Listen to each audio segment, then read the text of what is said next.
April is actually Child Abuse Prevention Month, and the Palm Beach Children's Hospital is starting a non-accidental trauma team program. Here to tell us a little bit more about that is Dr. Mark Kayton. He's the Medical Director of Pediatric Trauma. Thank you so much for being here today to talk about a difficult but really important topic.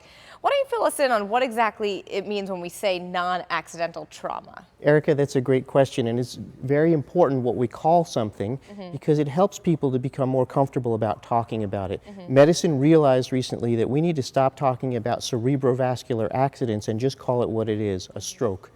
Now, we used to have something that we called shaken baby syndrome that we learned about when people like me were training in medical school. But we've come to realize there are two important things. One, it may not have to do with shaking, and two, the victims may not be babies.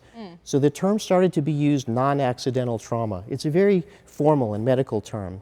And what our field is realizing, and what I want to say right out to bring it out into the open today, is that it's time to call it what it is, child abuse.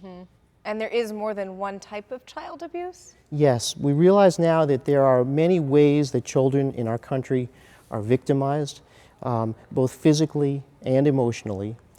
And child abuse also encompasses the problem of child neglect. And this is a big problem now that we are really collecting numbers as a country, as a state, and as a county. We're recognizing the scope of this problem.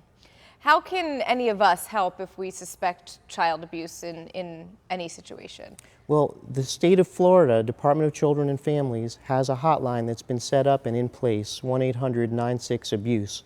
And what's important for people to know is that this hotline is what we as medical professionals make use of to implement the whole network of social service support on the county and state level when we have a problematic case. But anybody can make a report. And it could be someone who works in a daycare, someone who's an acquaintance of a family where they think that there's something concerning going on. So 1-800-96-ABUSE. That's right. Okay, good number to remember. Why don't you tell us about that new program we mentioned while introducing you?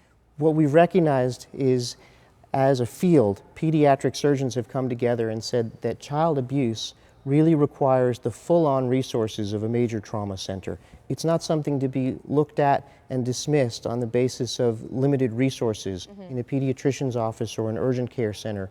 We're here to serve the community at St. Mary's Palm Beach Children's Hospital and bringing the full resources of a major trauma center to be able to deal with all injuries, little and big.